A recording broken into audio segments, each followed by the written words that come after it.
You're watching The Experience, Comic Culture and Sales, streaming live daily to Facebook, YouTube, Twitch, and Twitter.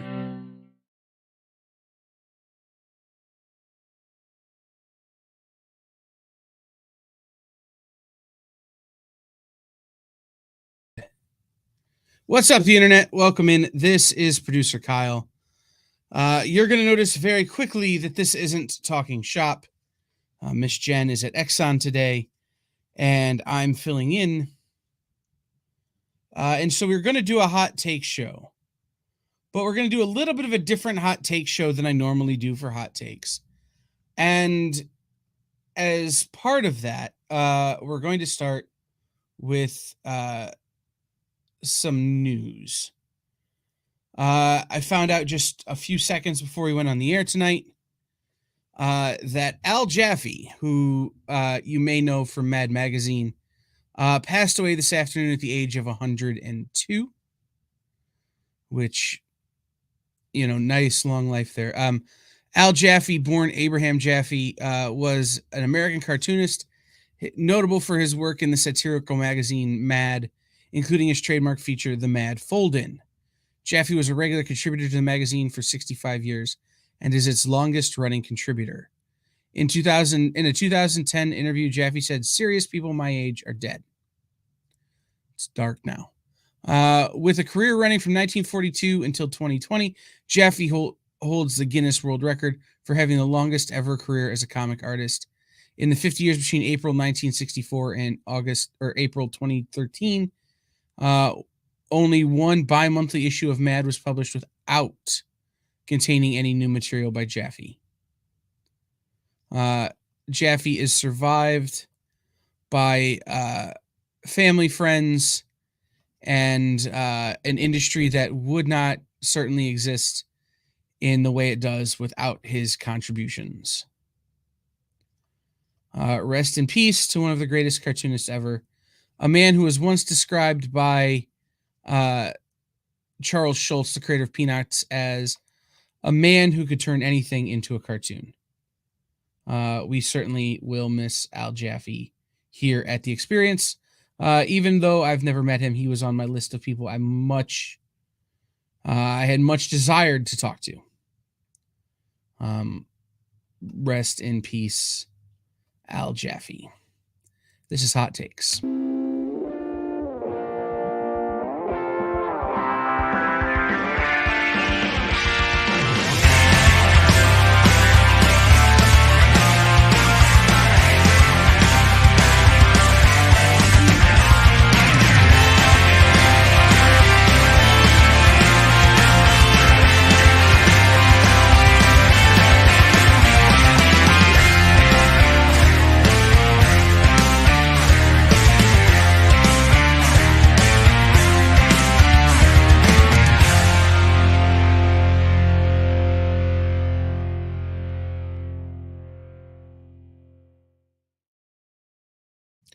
What's up, the internet? It's producer Kyle. How's it going? As I said before during the cold open, if you missed it, this is not Talking Shop. I'm obviously not Jen. This is going to be a Hot Takes fill-in for Talking Shop. Miss Jen was at Exxon today. She's on her way back to the store to be on the later shows. So she asked me to fill in, and the guests we had for today just wound up not working out anyway. So I thought I would come on and talk to you guys about some stuff that's happened, and then talk about an idea that I've been rolling around in my brain all weekend. And the things that have happened are some announcements that have come out in the news as recently. Including Stranger Things is going to be a Saturday morning cartoon on Netflix. How can Stranger Things be a Saturday morning cartoon? Couldn't tell you. But if it's anything like the Saturday morning cartoons when I was growing up, I'm sure it will be incredibly strange and messed up and will traumatize a whole generation of people into going into comic books. Just throwing that out there. there was a lot of stuff happening this weekend at Star Wars Celebration. And I kind of want to talk about the things that were announced at Star Wars Celebration. But I want to caveat that with saying something that might be the first thing that gets people calling in and yelling at me. Canonist, what's up? Nick, how's it going? I no longer identify as a fan of Star Wars. I think the Star Wars fandom has become so toxic that essentially identifying as a Star Wars fan is throwing in with one of the whiniest, crybabyest group of comic fans there are. Disagree with me? That's fine. You can call me and tell me why you disagree with me, and be prepared. Have logic to back up your arguments. 567-318-6507. 567-318-6507. You can call in right now and tell me why I'm wrong. To call Star Wars fans the whiniest, most crying babyest group of comic book fans ever. And this comes from a guy who whines and cries at every Marvel movie. But there was a lot of news this week out of Star Wars Celebration. And I think it's worth talking about it. They announced several new projects that are, interesting to say the least. You have 3 new films, including one from Canonist. They do. So you have 3 new films, including one from Daisy Ridley that is 15 years after the last 3 movies featuring Rey. You have a movie led by Dave Filoni, that is going to be Mando sort of centered. And you have another movie coming out that features the story of the first Force user ever, some 2,500 years prior to the first movie in the prequel series. So not only do we only not get Qui-Gon Jinn back, we're going to go back beyond that. Maybe they'll explain what happened to metachlorians. I doubt it, though. Canonist says, doesn't every fandom have its crybabies? And it does. Don't get me wrong. But my contention with Star Wars fans is this. If everything Star Wars doesn't specifically pander to the fan that saw Star Wars in theaters in the 70s and early 80s, it's bad. It's so bad they're killing the franchise. Kathleen Kennedy and Disney and George Lucas can't be trusted because it's not the exact same thing that's written the way I wanted, produced the way I wanted, directed the way I wanted, the story I wanted told. I don't love Marvel movies, but I don't think they're killing movies. I don't even think they're hurting Marvel. I just don't like them. Star Wars fans have no sense of limitation in that regard, which makes them the whiniest, cryest group of babies in pop culture. And therefore, despite having many, many Star Wars original pieces of original Star Wars art and sketches and CCAs all over my office, I no longer identify as a Star Wars fan. Because I am of the mind that I would rather live in a world with Star Wars than live in a world without. So I'd rather you make me a bad Star Wars movie and keep making Star Wars movies than not make any.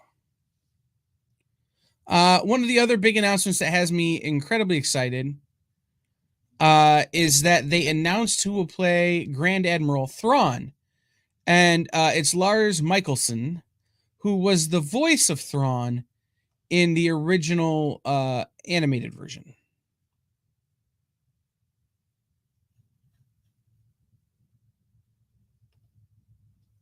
I had to say I'm a crybaby. I saw episode 7 back then in the cinema and disliked it so much I refused to watch 8 and 9.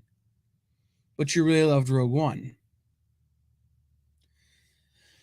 here's the thing, right? And it's this idea that if it isn't exactly how you want it, it shouldn't exist, right?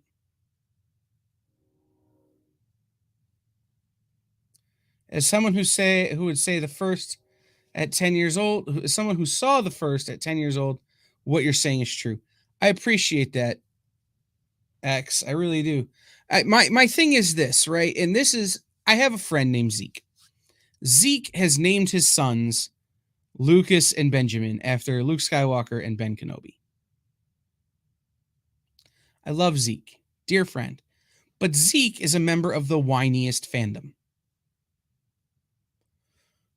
which is to say that if every Star Wars isn't exactly like the original three, he complains and doesn't like it. Even Clone Wars, which is so good, and he really can't find anything bad to say about it. He can only complain that it's not like the first three. And so my point being that identifying as a Star Wars fan these days is throwing your hat in with a group of people who don't have the best interest of the IP at heart. Who don't have the best interest of the fandom at heart. Much in the same way that Zack Snyder fans don't have the best interest of DC or DC films at heart. Most Star Wars fans don't have the best interest of Star Wars at heart. And so we find ourselves in a situation where they're making announcements about new Star Wars movies. 3 movies, right? You have one that takes place 15 years after the final of the final movie in the third trilogy, after Rise of Skywalker. Or not Rise of Skywalker, after the Last Jedi. I can never remember what they're called. It's the 9th movie. And then you have one that takes place before any of this ever started. 2,500 years before The Phantom Menace. Where they explain the Force. And then there's one that takes place in the Mandalorian universe. And here's what I will say. I have not watched the new season of The Mandalorian. I will watch it when it's done.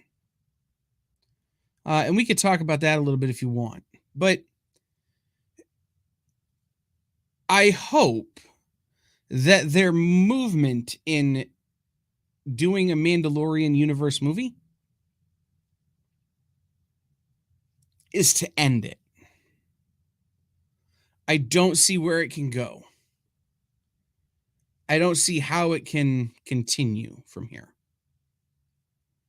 So you have those announcements. You have, Lars Michelson playing Thrawn in the Ahsoka show, which I'm very excited about. And the announcement that Mary Elizabeth Winstead has revealed her role in Ahsoka, confirming that she will play the live-action version of Hera, which is fantastic.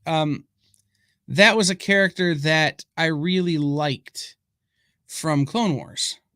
Or Rebels, I'm sorry. And I think having more breadth and width to this universe only helps it.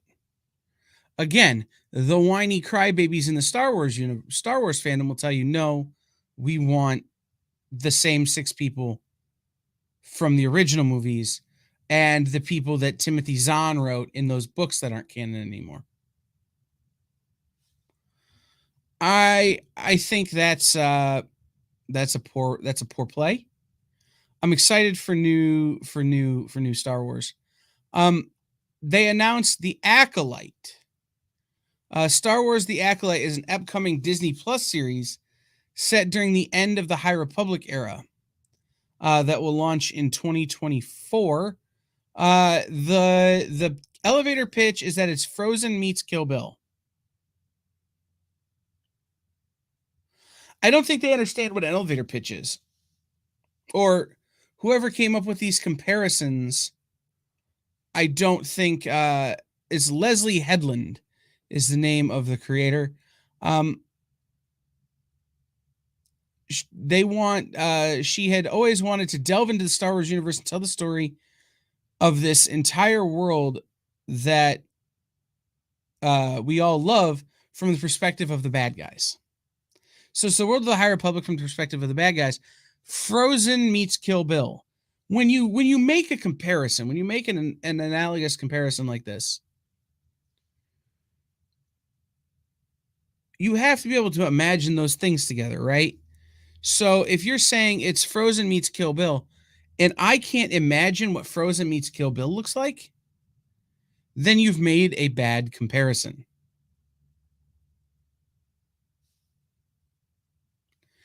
I don't think I'm wrong. If it's Silent Night meets Kill Bill, or if it's Frozen meets, I have no idea, Clone Wars, these are things that we can compare. These are things that we know what they're going to look like. We can understand what they're going to look like. They can sell us the concept without telling us what's going to happen. So I'm cautiously optimistic for the Acolyte. And you know, it could be good, it could be bad. I just don't know because the comparison they gave is so dumb. I will say this: there are people like Leslie Headland, who is making the Acolyte, who are the people who I trust to have this IP right now.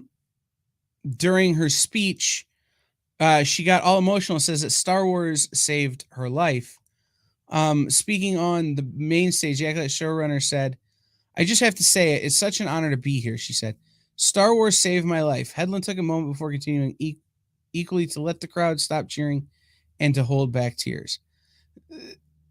The idea of Star Wars being something that important to people is something that I can relate to. It's something that I can understand. And it's why I don't, while I call them whiny crybabies, while it's the part of the Star Wars fandom that continues to be endearing. This is something that so many people hold so tightly to because of statements like this. Star Wars saved my life. Star Wars was the first fandom to make me feel like there were other people out there like me who were into the same things I was into. You hear it all the time with Dungeons and Dragons. You hear it all the time with other things like this. Star Wars is no different, right? These are your people, and I get that.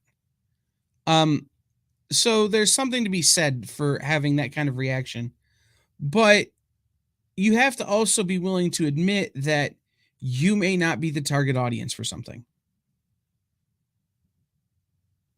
I'm not the target audience for Marvel films, and I understand that, and I admit that. So when I say I don't like it, I'm not saying it's a bad movie. I'm saying it isn't for me.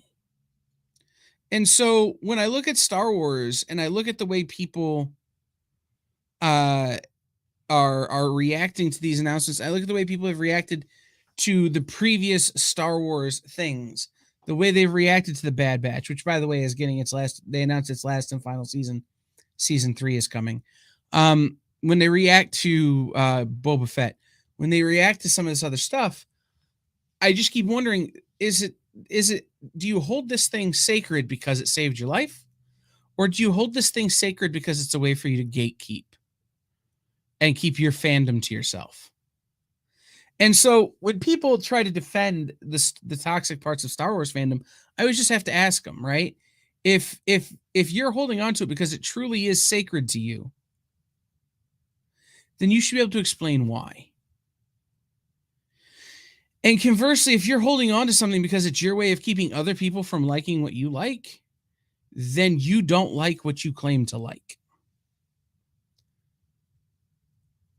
I'll give you an example, and then we're going to take our first commercial break here. I was a big fan of a band called Florence and the Machine about 2.5 years before anybody had ever heard Florence and the Machine. I was in a studio with some friends of mine who were recording a record, and the producer played the single Kiss with a Fist for us. And I went, oh, that's going to be huge. That's going to be a mega hit. And then 2.5 years later, here comes Florence and the Machine, and everybody's hearing this song. I liked Florence and the Machine before anybody knew who Florence and the Machine was. But I can't use that to keep people away from liking Florence and the Machine who didn't hear them until they heard Dog Days. Otherwise, I would be guilty of not liking the thing I claim to like. Or at least not liking it as much as I claim to like it. When we come back, we're going to touch on a couple of more Star Wars announcements, and then we're going to get into a hot take that I didn't really have a ton of time to put together, but I think it's worth talking about, and it's why Super Mario Brothers should be the blueprint for every movie, every pop culture movie going forward. We'll be right back after these messages. Comic Collectibles is a pretty straightforward show. You got Rex here, he sells the comics, and you got Rockin' Robbie, he knows about the comics. And finally, John, well, no one really knows what John does. I mean, don't get me wrong, he's a great guy, but he just keeps showing up. Come to think of it, I don't even really know how he gets in here. Anyway, awesome comics, rare books, rarer signatures, slabbed books, and amazing cover sketches by Ken Hazer and others. Simple formula, you want the comics, you buy the comics. To sum up, Rex sells the comics, Robbie knows the comics, and John, who might possibly be a ghost. I mean, seriously, has anyone ever seen him show up or leave? Comic Collectibles with Rex and John, Mondays from 6 to 8 Eastern on The Experience. Comic Culture and Sales. Why was Princess Zelda sad after watching a bunch of YouTube videos? She couldn't find a link in the description. We'll stop if you subscribe to our YouTube channel. It's super easy. Click subscribe and click the bell when you do. And thanks for supporting the EXP.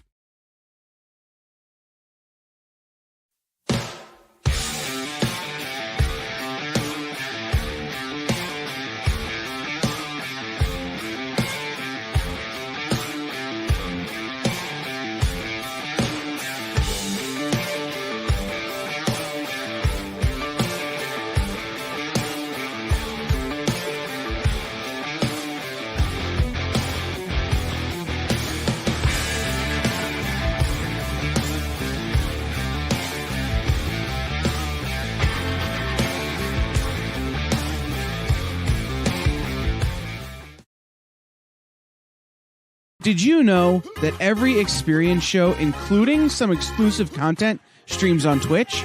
Check it out, twitch.tv/the_EXP. Or just scan that QR code.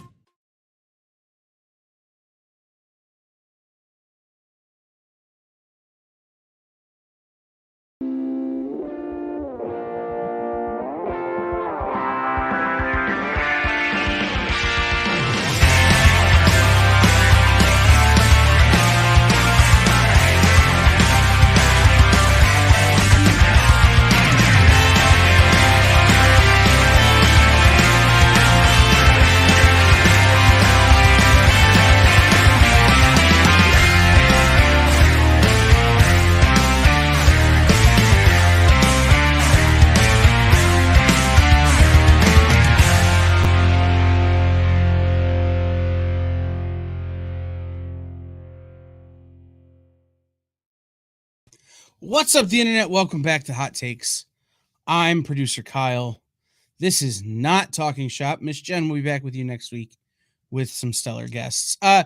We've been talking about the announcements for Star Wars Celebration, and I want to remind you, if you have thoughts, call in 567-318-6507, 567-318-6507. I'd love to talk to you. We're going to finish up with the announcements from Star Wars Celebration, even though I've been rocked by 2 announcements in the last half hour now. We started the show paying tribute to the late Al Jaffe, who passed away this afternoon, who you may know as the reason Mad Magazine was funny. And I've just been shocked to announce that a very dear friend of mine is touring with Bare Naked Ladies this summer. So it looks like I'm going to be going to some rock concerts. Anyway, to finish up our Star Wars Celebration conversation, We got an announcement, a very light announcement from Dave Filoni about Star Wars Skeleton Crew.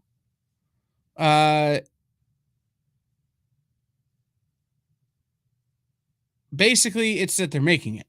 Lucasfilm has confirmed that the directors for the series that will include John Watts, David Lowery, the Daniels, who just won for the Oscar for Everything Everywhere All at Once to Everybody. Bryce Dallas Howard, who I always mistake with Trailer Howard. I'm just throwing that out there. And Mo Howard, actually. And Lee Isaac Chung. Very cool update on the Skeleton Crew. Those are people who I want to see direct more Star Wars stuff, so I'm here for it. Tales of the Jedi is getting a second season. The Bad Batch is ending after season 3. The Lando Calrissian series, Lando Calrissian, is still happening. I imagine that they're having to wait for Donald Glover to finish shooting the Community movie, which we're all waiting for with bated breath. Kathleen Kennedy says, I can just tell you it's still happening, and that Donald Glover is very excited about it. She said, and that he is definitely on board. It's all I need to know. Troy and Abed in Cloud City. If you don't get that joke, then you need to watch more television. Sean Butler, you're wrong. But you missed that episode of the show. So meh. Sean, have fun at work tonight. Are you on with us tomorrow? Let me know. Star Wars Jedi Survivor got its final gameplay trailer before it's released. And really everything else was just kind of more of the same with Star Wars. Ewan McGregor really wants to do Obi-Wan season 2, but Lucas isn't quite behind it yet, which was kind of the shocking thing. I would like to have seen that. And why we're talking about there was a big story back in the day that the reason they were able to get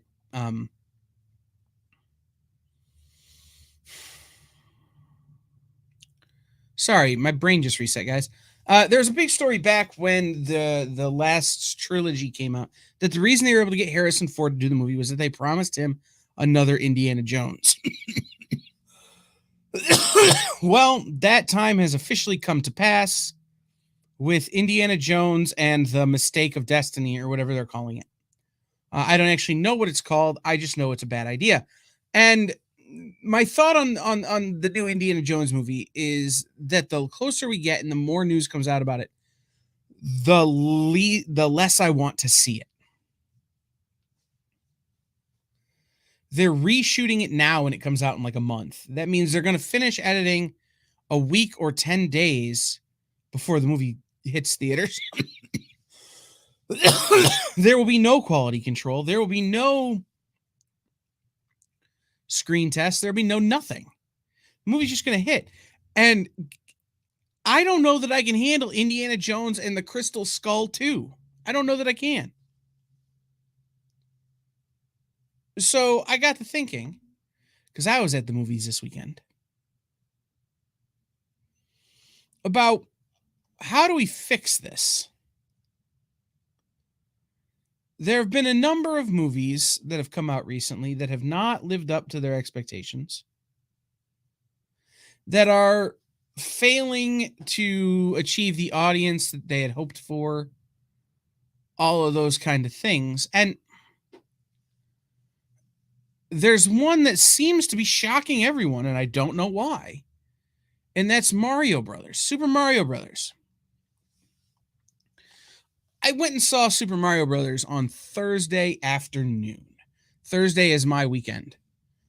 So my schedule here at the experience is, after we get off the air with I Must Ask You a Question on Wednesday, I'm off until Friday morning, basically. So that's my weekend.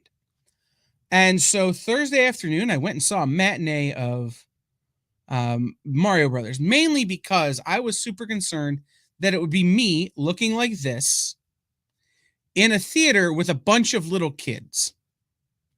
And so I wanted to go and see the movie before they were out of school so that I wasn't that creepy guy that I was when I went to see the animated Ninja Turtles movie, where it's just me like sitting in the back row of the theater trying to not look like a creepo, because the whole movie is just like the whole theater is just families with kids.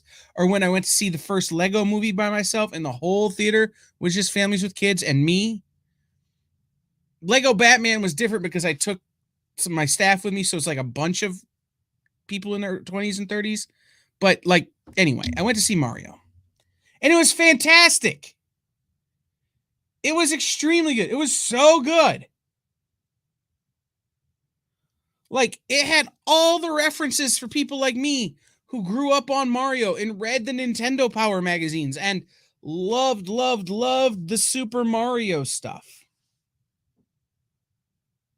Had all the references, had references to the original Donkey Kong, had references to Mario Kart and Mario Party and Super Smash Brothers and all of these things that have existed in the Mario. It was so great. And then I got to thinking, as I watched the box office, when I went I was one of two in the theater, me and the manager of the movie theater. So it wasn't so bad. Like, going to see a movie at 1:00 on a Thursday, you can almost guarantee the theater to yourself where I'm at. Unless like some of the staff of the movie theater are trying to see it before their shift. So I loved Mario. It was great. And the thing about it, the thing that impressed me was that there were clearly stuff in it for me. For the mid 30s, early 40s, elder millennials, late Gen Xers, late Zennials, those people who are of that group, who've had Mario their entire life.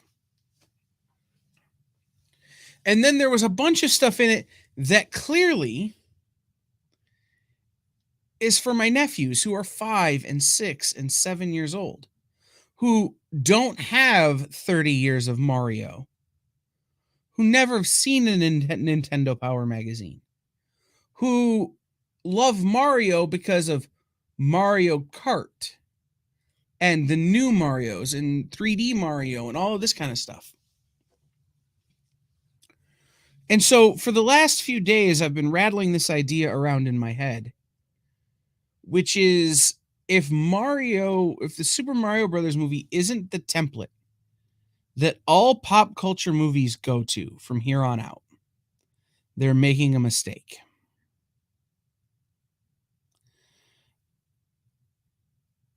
And here's what I mean by that. And this is really simple, actually, when you think about it.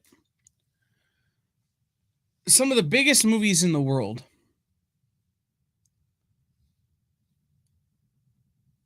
it's not summer, it's spring. Sean says, do you think Mario is better served to come out during the summer when kids are on break? I think spring break was a perfect time to do it. In and around Easter, in and around spring break for people. I think spring is good. I think if it was in summer, people would be on vacation and be less likely to see it. Because it's not really a summer blockbuster. It's not a big movie that's unavoidable. You could avoid this easily and wait for it to come out on streaming. That doesn't make it any less beautiful of a movie. Fantastic movie. But Mario does, in its way, for the average fan, what Loki did in its way for the hardcore fan. And here's what I mean by that. Loki had enough stuff in it for the hardcore comics fan, the person who knows Loki forwards, backwards, and inside out, who understands the timeline and the multiverse and the time streams already, but is looking for a way to be able to introduce it into the current cinematic world that we live in.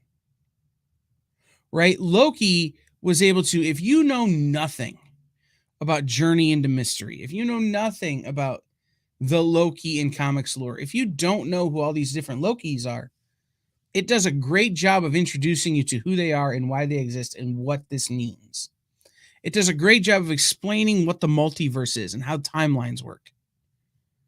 It does a great job of explaining these things for the average user, but it leaves just enough inside baseball in the movie for people like me, for the hardcores, for the people who have been studying Loki their whole lives, for the people who feel like they could speak on some level of expert level about Thor and Loki and the Marvel multiverse and how the timelines work and all of that kind of stuff. Who knew who Mobius was before the show started?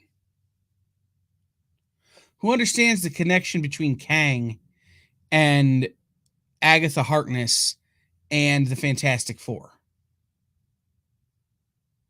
I don't know if anybody's ever told you that, guys, but Kang connects to Agatha Harkness, connects to the Fantastic Four. Just throwing it out there. There's enough in Loki for people who know that stuff implicitly, that they feel like they're being catered to without specifically catering to them, without ignoring the people who know nothing. And Mario does the same. Mario has references to power-ups, and the old power-ups don't exist anymore, and games that people haven't played since arcade cabinets were real, and this understanding of what it means for the hardcore fan to see something that they've put on a nostalgia pedestal their whole lives on the big screen.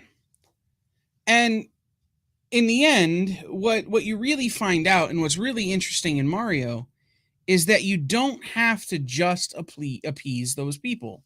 You can appease the people who only know Mario from Mario Kart or from Super Smash Brothers, who don't know anything about the lore of Mario, or why Mario is trying to save Princess Peach, or what Bowser's deal is, or who Toad is, or who Crazy Kong is, or why Donkey Kong is the way he is. You don't need to know any of that stuff to see this movie. They explain it all. But they don't explain it to you in a way that's like, here you go, here's spoon-fed Mario trivia. Here, let me tell you what I expect you to know. If you know it, there's something there for you too. There's comedy, there's dialogue, there's storytelling that's there for you too. And so when I look at a thing like Indiana Jones and the Kingdom of the Crystal Failures, or whatever this movie is called, when I look at Shazam! Fury of the Gods, when I look at the forthcoming Marvel and DC slates, anything that fails, in my opinion, does so because it fails to learn the lessons of Mario. It fails to see that there's a balance you can strike without trying incredibly hard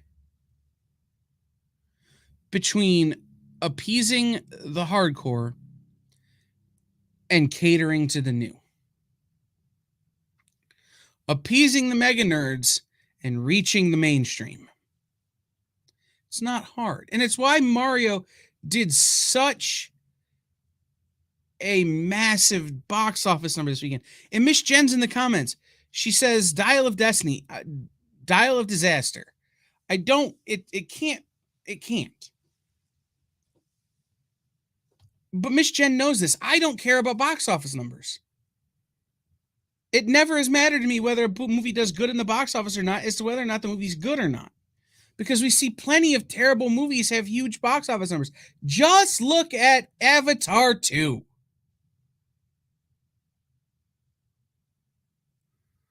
Not a great movie. Massive box office numbers. Box office numbers don't mean anything as to whether or not a movie is good.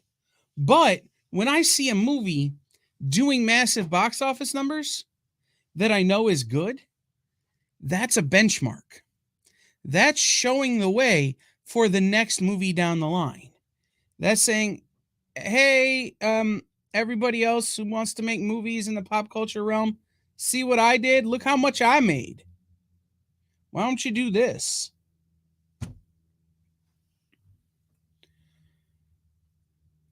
I hope that studios take away from what Universal has accomplished with Mario and apply it to the other things that they're doing. The only way that everything gets better is if we stop catering to one side or the other. The only way everything gets better, the only way everything keeps growing is if we stop catering to one group of fans or the other, or one political side or the other, or one entry-level side or the other. We have to cater to literally everyone. And we can do that. Easter eggs are important. Dialogue is important. Storytelling is important. But you don't have to drop one or dumb one down or leave one out in order for everybody to win. You actually have to include everything.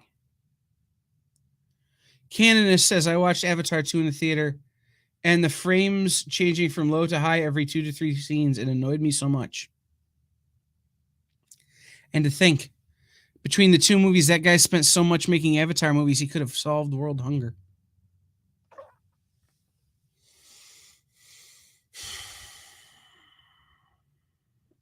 I don't know what to do with that. But I know that Mario has built a template. And we just have to see everybody else live into it. We're going to be right back in just a minute. We're going to take a commercial break, but I want to remind you guys about something. On Friday nights here on The Experience, we have the original art experience that's hosted by Nick. And Jay is on there now, and I used to be on there, and I'll be on there again. But Nick always has really cool art that's designed specifically for the purpose of helping you to become part of the art collecting community. Now, some weeks he has bigger pieces. Like this week, he's got a big piece. And I think it's important to let everybody know what's coming. So on the art show this week, Nick will certainly have pieces that are designed to help you get into the art collecting community. But he's also offering an entire book of original art. Pencils by John Romita Jr., inks by Scott Hanna, Amazing Spider-Man number 11 from the most recent run that they worked on, will be available on Friday in its entirety during the art show. So make sure you tune in here on The Experience Friday at 7 o'clock for Nick, the original art experience with Nick and Jay, to check out this whole book. But it's so great. Sean says he's going to buy his first original art from Nick. You don't know when, but it's going to happen. Dude, it was me 2 years ago when we launched this show. And I'm to the point now where I have so much original art, I don't have enough frames or walls to hang them on. So, original art is a great hobby. It's super fun. It can get really expensive and really, what's the word I'm looking for? Consuming. But it's a lot of fun, and it's a great, great way to kind of build your fandom. So we're going to be right back. We're going to talk about the show later, and we're going to talk about the rest of the shows on tonight when we come back from this commercial break. So stick around, and we will see everybody in just a minute.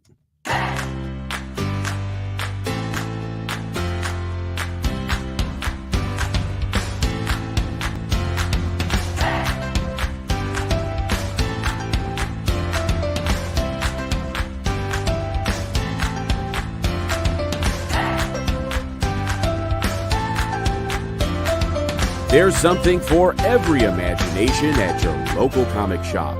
Visit ComicShopLocator.com to find a store near you. You just finished the last episode of your favorite new show, and you just have to talk about it. But all your friends are ghosting you because of that incident last week at the buffet. Oh, you know the one. What you did to that chowder. Ugh. Keeps me up at night. So what do? Join writer Dan Wickline as he breaks down all your favorite pop culture media. Whether it's a review of the latest nerdy TV show or a dive back into the history of your favorite comic characters, Dan's ready to discuss all the hottest topics live. Join the conversation as Dan live streams Tuesday through Thursday at 5 Eastern, 2 Pacific on Twitch, Twitter, YouTube, and Facebook. The Dan Wickline Show, on The Experience, Comic Culture and Sales.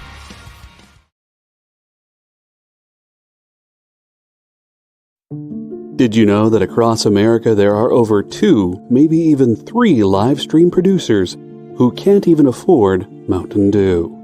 Take Brian here. Brian has gone 2 weeks without a sip of Red Bull. If it goes on much longer, he may take a shower and get a real job. Situations like this are as tragic as they are preventable. Join The Experience on YouTube and gain access to special emojis and members-only streams. For less than a cup of coffee, you can keep socially awkward hermit people working from their parents' basements where they belong. Scan the QR code on the screen to join. You'll be glad you did.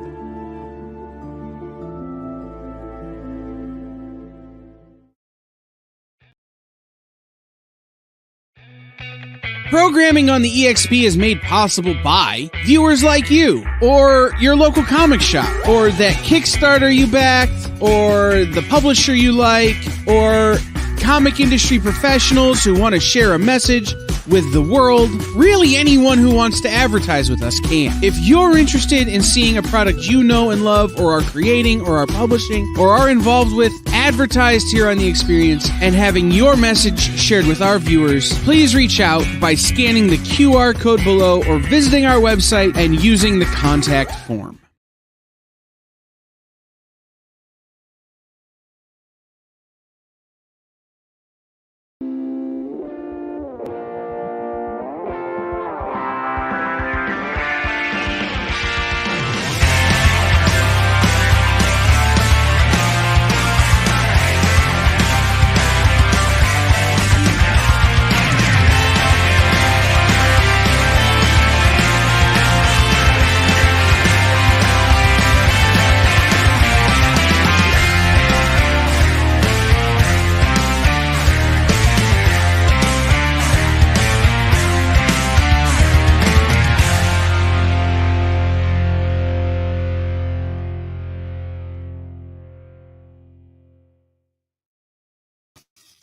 What's up, the internet? You got me talking about art.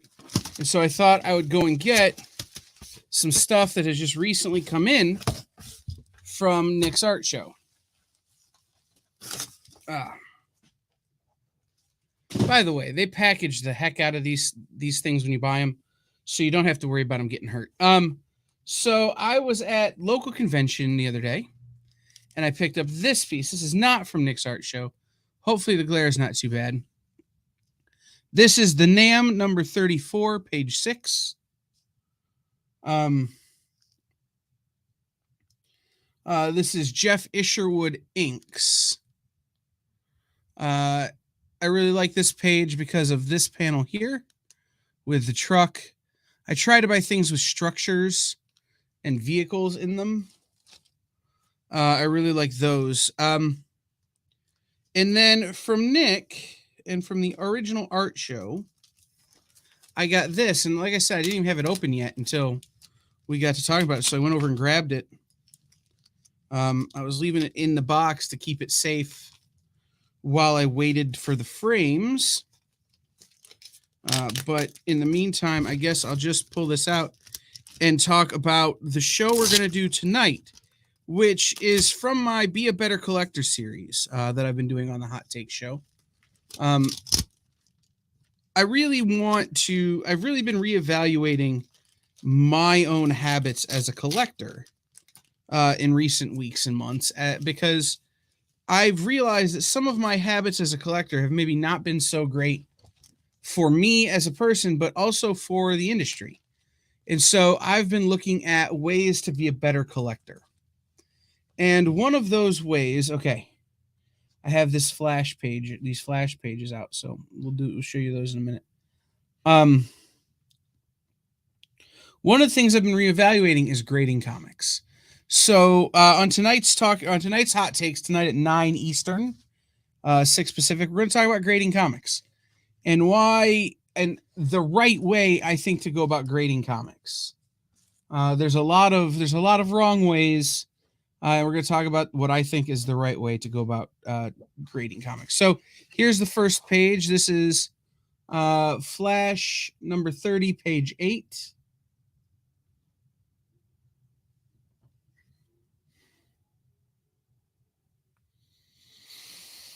See, and again, I like things with structure and like buildings, and so this has both interior design and structure and buildings.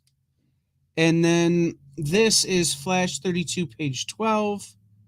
Brett Booth, Norm Ratmond. It's got the... Is that the Flash? It's got the Flash on it. But it does the thing again. It has a lot of geometrics and building parts and things in the background there. So those are my 3 most recent art pickups. I actually have 3 more pages at home and 2 pages over there still that I'm waiting on frames for. So I love collecting art. It's definitely a new addiction. When I say it's an addiction, I don't mean that in a bad way. I mean it's the same kind of addiction like going to the gym. It's good for you.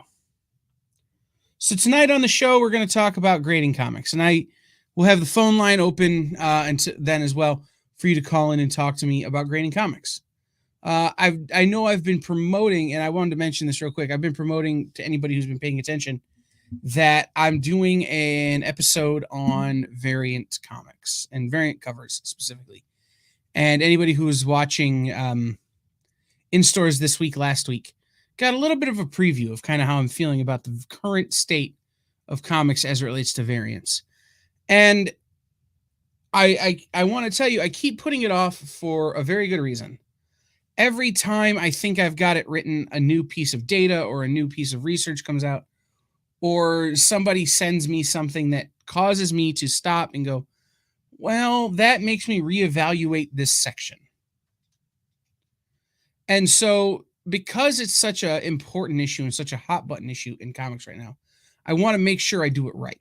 I want to make sure that when I do my variant comics show, I have all of my facts and figures in order. I have all of my research in place, and I can actually speak to you from a place of knowledge and some authority, even if it's not like authoritative authority. I can speak to you from a place of this is someone who knows what they're talking about on all fronts. So that's why I keep putting it off. I keep doing these other shows that I have. But just know that that's coming next week. So I'm going to go ahead and wrap up a couple of minutes early so you guys have times to go to the bathroom, get your drinks and spam ready, to head over to the next show. Hit refresh on whatever platform you're on at just about 6 o'clock Eastern, 3 p.m. Pacific. So in about 5 minutes from now, to watch Comic Collectibles with Rex and John and Robbie of Pop Culture Philosophers. It's always a good show, always a good time, especially when they talk about food, because it always makes me super hungry. So we will see everybody later tonight for the second show. The second Hot Take show tonight. It's a different show than this, trust me. I might be wearing the same clothes, but it'll be a different show. And we will see everybody next time. Refresh your page. 5 minutes. 5 minutes till Comic Collectibles. We'll see you later. Join the party. Head over to our Linktree to find all the links for everywhere the experience is all the time.